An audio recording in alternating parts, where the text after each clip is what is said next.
नमस्कार दोस्तों।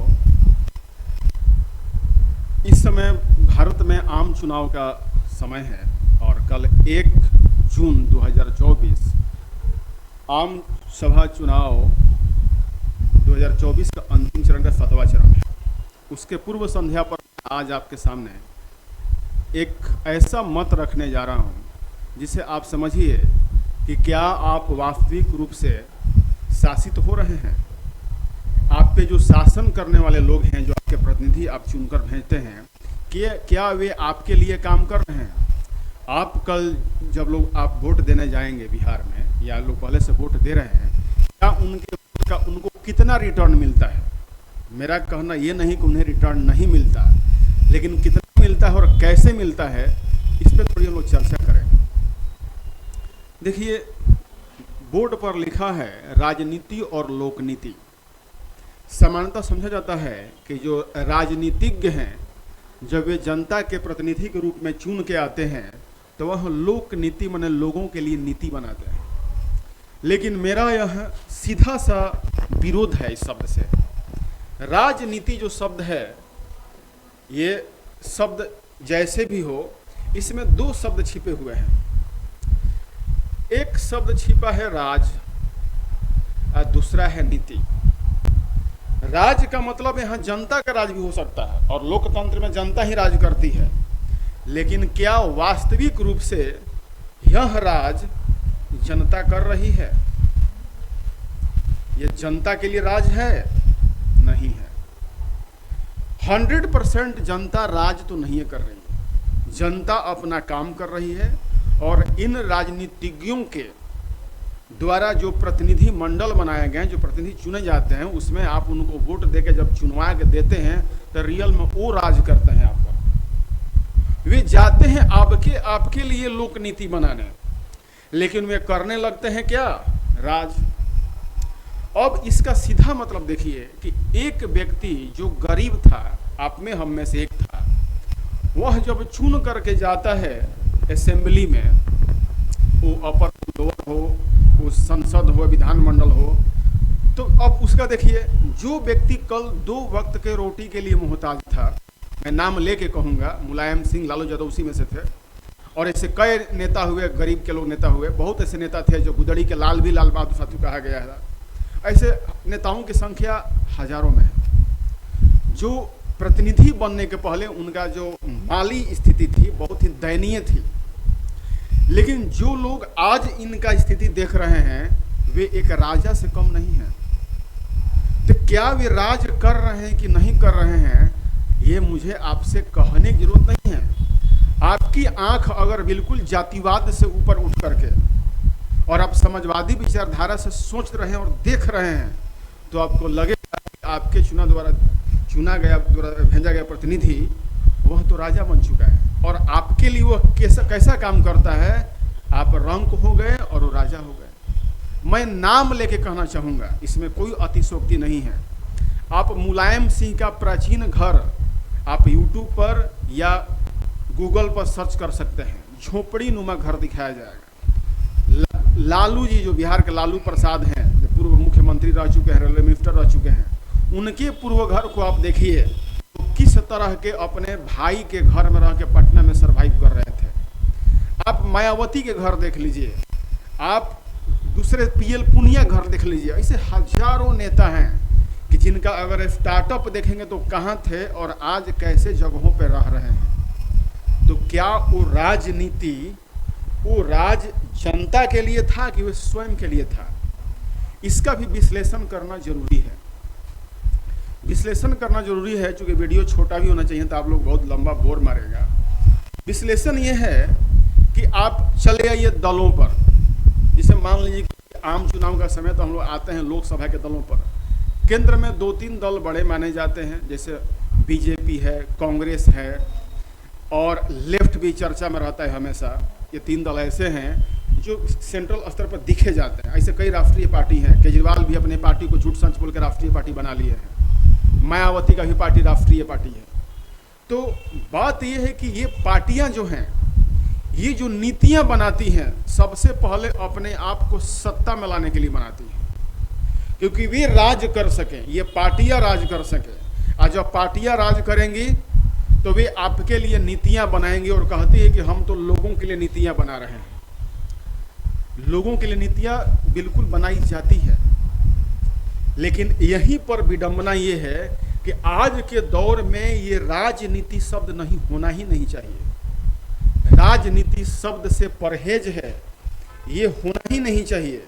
इसलिए नहीं होना चाहिए कि आज कोई राजतंत्र है ही नहीं, आज है लोकतंत्र। तो जब लोकतंत्र है, लोकतंत्र, तो राजनीति शब्द फिर क्यों, लोकनीति शब्द क्यों नहीं? इस शब्द से मुझे भी परहेज है और आपको भी परहेज होनी चाहिए, क्योंकि राज के लिए नीतियां मत बनाइए। आप झूठ में कहते हैं कि हम जनता के राज के लिए करते हैं, नहीं, आप लोगों के राज के लिए नीतियां बनाइए, उसे लोक नीति कहिए। ऐसे लोक नीति लोकतंत्र से आया है, और मैंने पिछले क्लास में बता चुका हूं कि डेमोस और क्रेटोस ये शब्द बना है। डेमोस का मतलब होता है लोग और क्रेटोस का मतलब होता है शक्ति, मतलब कि जनता के हाथों में शक्ति। क्यों बेवकूफ बना रहे हैं आप लोग? प्लेटो और अरस्तु ने कहा था कि लोकतंत्र मूर्खों का शासन है। इस पर हम लोग चर्चा करेंगे जरूर कि कौन कौन से मूर्ख हैं और कौन वास्तविक मूर्ख है। तभी हम लोग इस पर रहते हैं कि राजनीति और लोकनीति में हमें आज इस 21वीं सदी में भारत में राजनीति की आवश्यकता नहीं है, हमें लोकनीति की आवश्यकता है। जितने भी प्रतिनिधि हैं, देश का संसद और विधान मंडल हैं, वो राजनीति की बात नहीं करें और वे लोकनीति की ही बात करें और लोगों के बारे में ही सोचे, अपने राज्य के बारे में नहीं सोचे।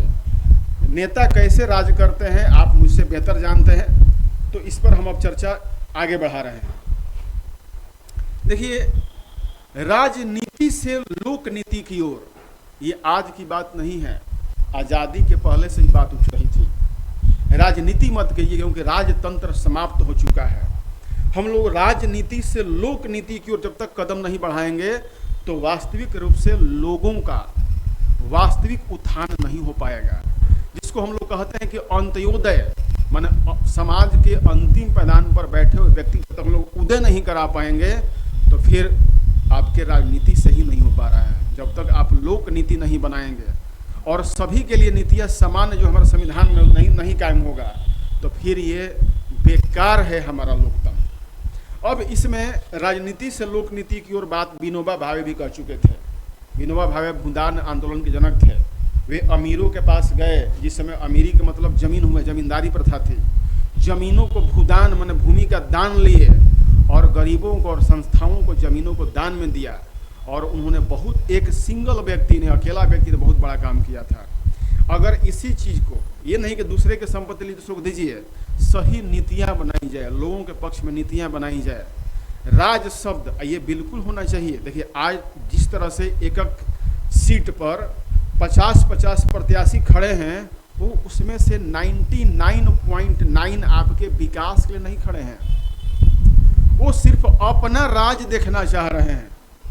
तो इस तरह से नेताओं के मिलने वाली जो सुविधाएं हैं, मेरे हिसाब से उनके आवागमन की सुविधा को छोड़ करके, आवागमन सुविधा जो भी उन्हें लग्जरी दी जाती है, उसको कटौती करके जब तक सामान्य नहीं बनाया जाएगा, तब तक राजनीति से लोकनीति की ओर आपका कदम नहीं बढ़ेगा। दिल्ली में मिलने वाले आलीशान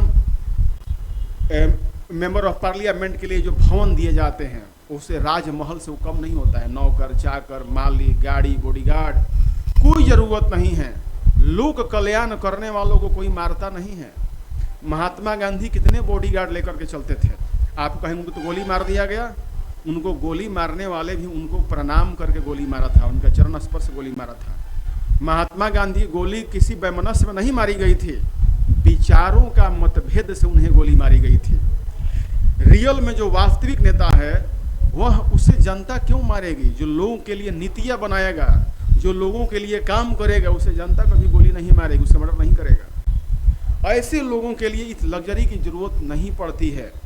समाज में कहते हैं कोई आप नेता बन रहे हैं, आप मुखिया बन रहे हैं, इसका मतलब ये होता है कि पिछड़े समाज या जिस समाज की आवश्यकता है, वो कोई व्यक्ति पढ़ा लिखा है, उस विषय का जानकार है, उसका लीडरशिप करता है। आज क्या है?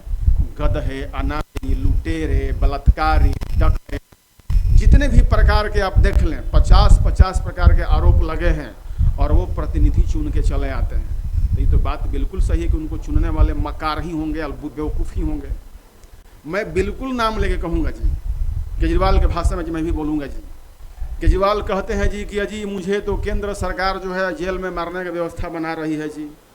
अब ऐसे केजरीवाल जी जिनको सुप्रीम कोर्ट ने इस बेसिस पर उनको पैरोल दिया था या उनको जमानत दी थी कि आप जाइए चुनाव प्रचार कर सकते हैं, लेकिन जब चुनाव प्रचार हो रहा था इसी दौरान इन्होंने कहा कि नहीं अब मुझे जांच कराना है, हमें और मोहलत चाहिए, आइए मैं जांच तब कराऊंगा जब चुनाव संपन्न हो जाएगा।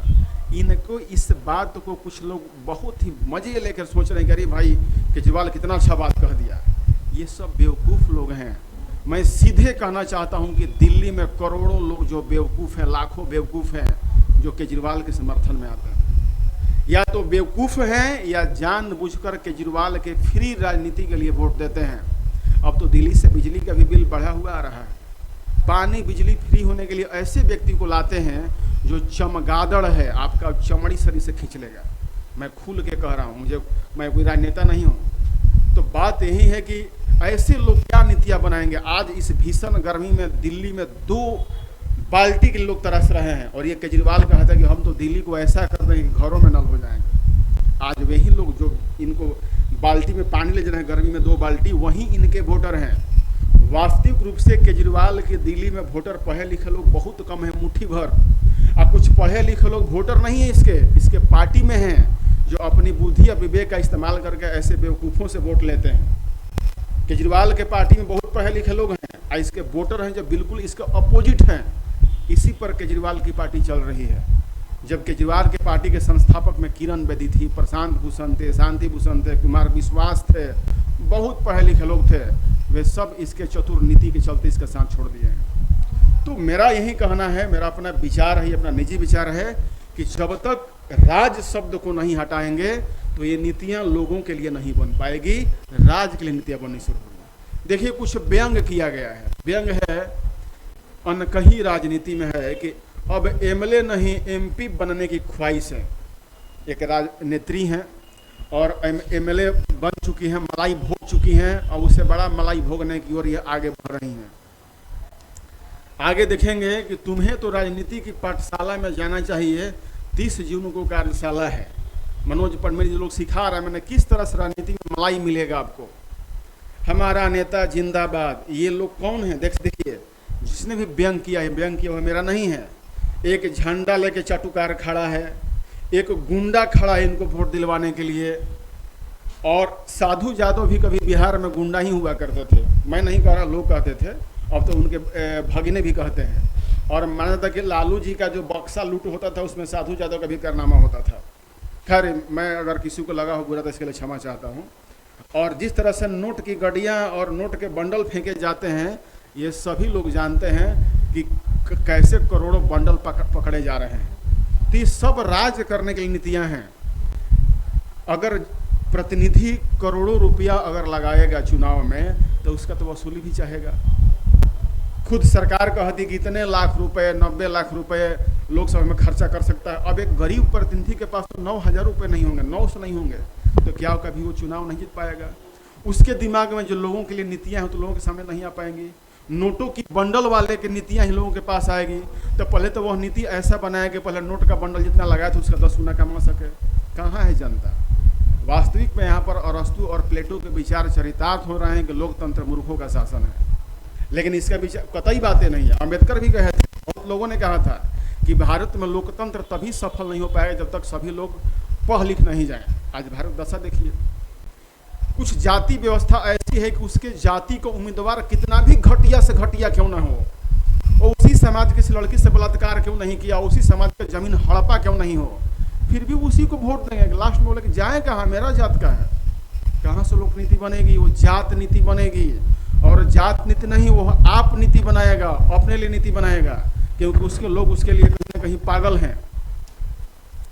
ये देखिए जिस तरह से भारत में बहुदलीय व्यवस्था है, ये सभी दल के लोग यह आपके के लिए नीतियां बाद में बनाते हैं, ये नीतियां अपने लिए बनाते हैं।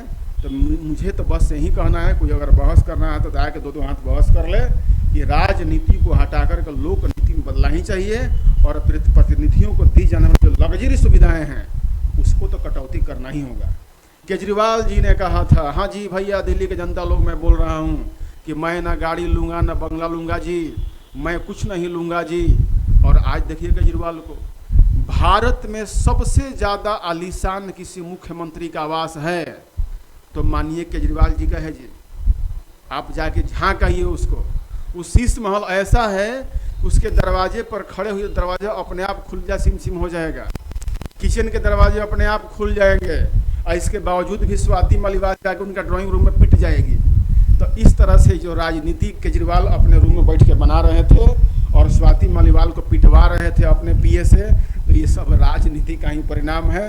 भाइयों, लोक नीति में ऐसा नहीं होता। लोक नीति में आपके लिए काम करने के लिए नेताओं के पास फुर्सत ही नहीं है।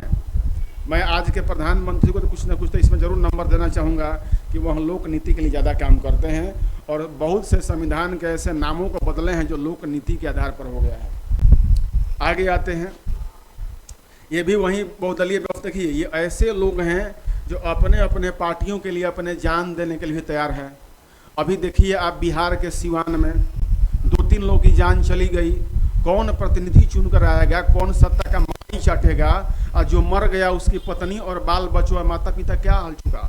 इन लोगों को मैं मूर्ख नहीं कहूँगा तो क्या कहूँगा। इन मूर्खों के बल पे ही ये मूर्ख राज करते हैं, इन मूर्खों के बल पे ही ये शैतान राज करते हैं। कौन सी नीति बनाया था सिवान के इन प्रतिनिधियों ने जिनके चलते मर्डर हो गया? कौन ऐसा उन्होंने आपको ऐसा कुछ दे दिया था मंत्र कि नहीं हमारे आने के बाद तो बेटा तुम्हारा अगला 5 पीढ़ी तर ही जाएगा? तो ऐसे कहने के लिए भाई साहब बहुत सी बातें हैं। सुधर जाइए। नेताओं के पीछे भागना, अनपढ़ गंवार जाहिल एसी कार में बैठे रहते हैं और सन ग्लास ऊपर से खोल के, सनविंड खोल के, माला पहन के हाथ हिलाते रहते हैं। पढ़े लिखे लोग, नौकरी पेशे वाले लोग वाह वाह वाह वाह कर रहे हैं। कब तक रोड पर उनके रोड शो में हिस्सा लेते रहिएगा? रोड शो करके आपका वोट लेके निकल के सारा मलाई चट जाइएगा, आप रोड के गंदगी चटते रहिए। हेलीकॉप्टर उतरता है नेताजी के देखने के लिए, गए हैं घर से शैम्पू बाल में लगा के, हेलीकॉप्टर उतरा, सारा धूल आपके माथे पर उड़ गया। नेताजी तब उतरेंगे हेलीकॉप्टर से जब सारा धूल शांत हो जाएगा। अरे बेवकूफ़ो, समझो ये राजनीति कर रहे हैं, ये लोकनीति नहीं कर रहे हैं। अरस्तु प्लेटो का विचार यहाँ भी चरितार्थ होता है कि एक नेता के पिछवाड़े में एसी लगा होता है मंच पर, और आप गर्मी में ऐसे ऐसे डंडा हिलाते, पसीना बहाते उनकी बातों को सुन रहे हो। कब तक मूर्ख बने रहोगे यार? थोड़ा तो बाहर निकलो। कब तक ऐसे प्रतिनिधियों को चुन कर भेजते रहोगे? आप देख लिए जितने भी मंच लगे होते हैं, जो लोग वोटर है जो उसको जिता रहा है उसके पिछवाड़े एसी कूलर लगे होते हैं, और आप पसीना बाहर होते हैं, आपके सिर पे को पंखा टांग दिया गया दिखाने के लिए। आप लाखों की भीड़ में बैठे रहते हैं, पसीना टपक रहा होता है, और उनकी बातों को जीभ लपका के सुन रहे होते हैं कि अब मिल जाएगा, अब मिल जाएगा। मैं सभी पार्टियों के लिए कह रहा हूँ ये बात। क्यों जा रहे हैं इनको रोड शो में? अगर इन प्रतिनिधियों में क्षमता है तो आज इस युग में नेट युग है, अपने विचारों को आपके पास पहुंचाने का काम करें। आप अपने घरों में बैठ के निर्णय लें कि हमको किसको वोट दें।